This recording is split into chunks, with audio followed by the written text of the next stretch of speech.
guys, what's going on? It's a nice chilly morning here in Florida. Just rolled out of bed. As you can see, I already got my freaking cockatoo hairdo going on, so it's gonna be a hot day for the first half of the morning. But today is gonna be something really straightforward, really easy, and really cheap. This is something that anyone can do, and it's not that expensive. I'm gonna give it a try first. I'm gonna try to vinyl wrap the rims on the car, and if it does not go according to plan, which my wife has been saying to me now for weeks and weeks, like, it's not gonna work, it's not gonna work. If it does not go according to plan, then I'm just gonna go straight to plasti dipping. So those of you that have never done plasti dipping before, it is not difficult at all. There's two methods you can do for that. You can do the on the car method, where you just have to cover everything around it and then spray it, or you can step up your game a little bit and take the tires off the vehicle, clean them, push out the center hubcaps, and then spray them. Both of them give you two different results. So it depends on if you want the quick and dirty way, or you want the long and a little bit more professional looking way.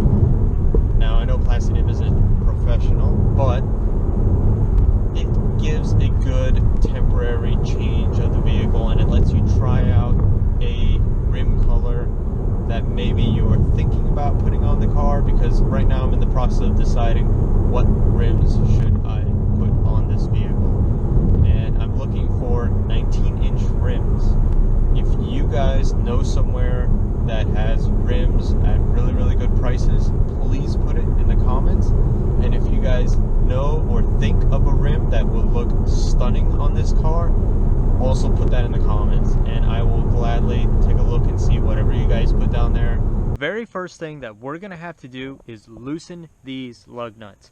And something that I have noticed with every single Mercedes on the road is all of these lug nuts begin to rust. So once we have the wheel off, we're gonna go ahead and sand them down and paint them, so that way they stop this ugly rusting effect that's going on. The reason you want to loosen the wheels before you jack up the vehicle is because when the vehicle is jacked up, it is impossible to loosen it because the wheel is going to be rotating freely. So this is the best time to do this. And right now I'm on cloud 9 because I have not lowered the vehicle, so this is going to be somewhat easy.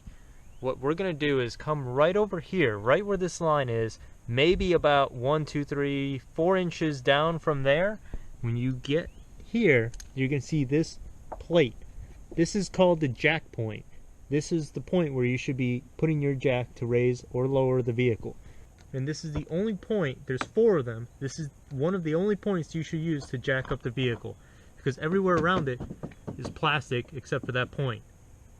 Maybe I should rock out a lifted look on this car. Alright, so now with the wheel freely able to spin, we can go ahead and remove our remaining lug nuts. Now, if you're afraid of getting dirty, this is the time that I do recommend that you wear gloves, because your tires are going to be absolutely filthy. So wear gloves. My situation, I don't care. I can get dirty, it's fine. So let's go ahead, take these off. It's also a really good time for you guys to examine your tires. What you want to do is get level with it, and then make sure that your tires are wearing evenly. If you're noticing that the tires are wearing too much on one side over another, you may need an alignment. And then if it looks really bad, like a little bit of cupping in this direction, you may have another broken component underneath the vehicle. So this is a great time to examine your tires and make sure that there's nothing irregular with them. Alright, so now that your wheel is off, this is also a fantastic time to take an opportunity to examine all of your suspension components on this side of the vehicle and your brakes. So easiest way is to go ahead, look right through here, and you can see your brake thickness. There's plenty of pad there, and you can go ahead and touch the rotors and feel that they're perfectly smooth. There's no uneven wearing whatsoever. If you notice any waves in there, you may want to go ahead and have your rotors resurfaced. That's a relatively inexpensive, and then it will also let your car stop a little bit better. Now back here, you can go ahead and check your suspension, make sure that your springs are not cracked in any way, shape, or form. go ahead and check your brake lines, make sure that they're not cracked in any way. And then this right here, this is just a little sensor. This sensor actually detects when the brakes have worn out too far. So you just want to make sure that everything inside and underneath the vehicle is nice, that there's no cracks, and that there's no tears, no rips, no breaks. And then you can go even to the back and then check your bushings and see how they're holding up. You just want to make sure that there's oil in them. And then check here. And then go ahead and just check them all. You just want to make sure everything is going perfectly fine up underneath the vehicle. Perfect. So everything underneath the car is in sound condition. So with that, we're going to go ahead, get the tire on our little dolly. That way I can roll it over, clean it, and then we can wrap our first wheel. The very first thing we want to do now is clean the rims, because like anytime you apply vinyl on a product, you need to have the surface as clean as you possibly can. So we're going to go ahead and get our sponge, get our soap, any sponge will do, and then go ahead and then rinse off your hose. The next thing you want to do is get this emblem out, because to wrap the vehicle, we're going to have to get in here to hold all the wrapping in. So just stick your thumb behind and give it a little press. And there you go, your emblem is gone. While the tire is drying in the sun, I'm going to go ahead and take advantage of this and give this a once over on the paint, because it's looking pretty rough. It's seen better days. So what I'm going to do is cover all of this up in tape, and then I'm going to go with sandpaper, sand this down a little bit, and then hit it with black spray paint. Now it's really important that the spray paint that you use is high heat. It will literally say on there high heat, because these brakes are going to get insanely hot, and the last thing you want to do is jam on the brakes and then a whole massive cloud of your paint just burning off, just flying everywhere. So we're going to go ahead and get that part done. Just went ahead and sanded it.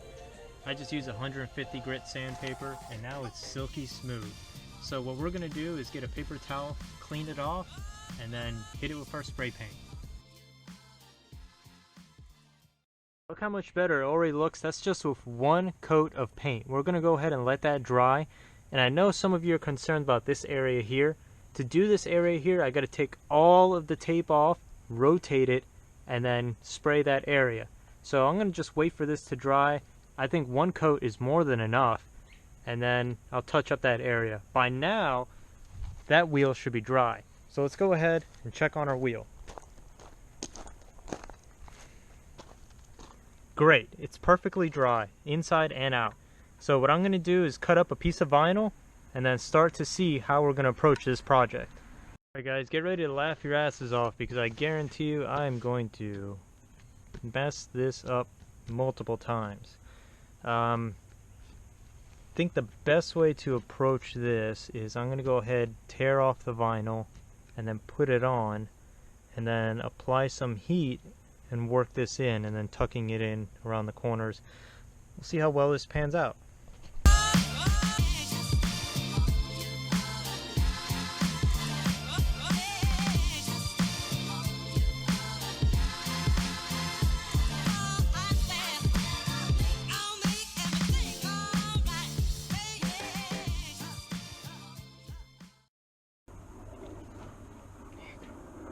Hot. This didn't work. Fuck.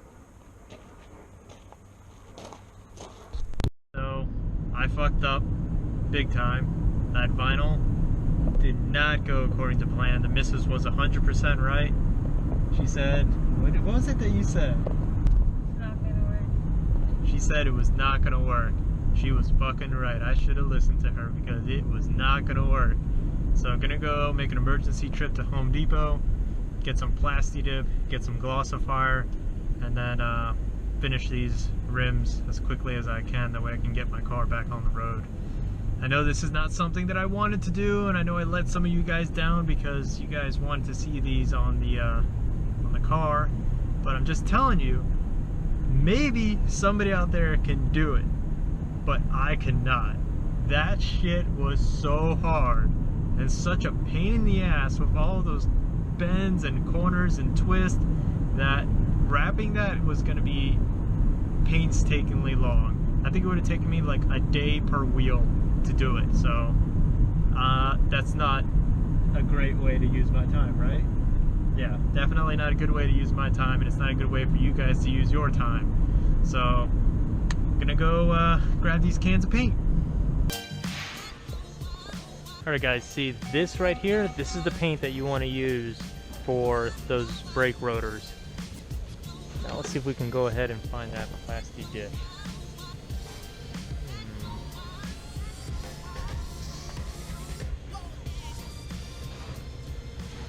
Alright, got it. Guys, I may have fucked the pooch on this one because we got Plasti Dip here, but the only thing they had for any sort of clear coat or glossifier was this Rust-Oleum Flexi Dip Glossy Top Coat. Now I was reading this can, and then right here in big black letters it says Gloss Top Coat can only be applied on Flexi Dip colors, not intended for other products or surfaces. So I'm gonna let you guys see what happens when we mix these two together. First thing I have to do is, and a trick that I've learned from other YouTubers, is index cards. Instead of taking the time to tape all of this and deal with that aggravation, just get yourself some index cards and put them in there, and then work your way all the way around, and that way when you spray paint and you're done, you can just go ahead and pull your index cards out. Way easier. So let's go ahead, let's try this gloss coat and see how well it does. Now it says here it takes about three to four coats, so we're going to go ahead and follow the instructions, and hopefully this will give us the same shiny look we're going for. So this is 3 coats in, it's in the middle of its drying phase, and it is insanely shiny. I mean, I wish you guys could see this in person. I don't know what it's going to look like on the computer, but right now it is crazy shiny. I mean, it's probably as shiny as the vinyl film. It definitely doesn't look as smooth as the vinyl film. You can tell that it has been Plasti Dipped, but it doesn't look bad. I mean, I really like the shiny factor to it, and it works out pretty well. So I'm gonna just give it the final 30 minutes that it requires for it to dry, and then we'll go ahead and throw this on the car and then start working on the other ones. Now that our rotors have had plenty of time to dry off and they're nice and smooth to the touch, and our wheel is completely dry, we're going to go ahead and put it back on the car. At the same time, as you can see, I went ahead and painted the factory lug nuts black and put a nice little clear coat on it so it doesn't come off. Here's the finished product. They actually look really nice. If I was myself, I mean, the tire shine looks like shit, but the wheels themselves look okay.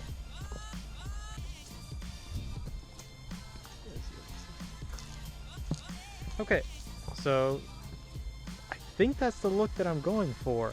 If you guys find any rims that are kind of like this, obviously black, but glossy black, just leave them in the comment section below. That way I can go ahead and look, and you guys can give me some ideas on what my approach should be on this.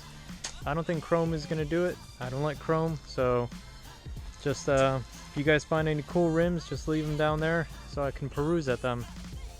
And as always, you guys can do this. It just takes a lot of time, maybe about 40 minutes per tire, and patience, especially dealing with the wind and exploding paint cans. So, as always, I'll see you guys next time as we continue this project one step at a time. Take care, guys.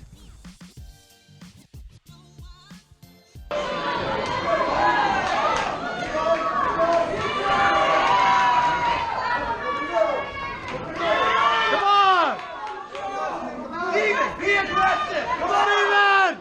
Get in there!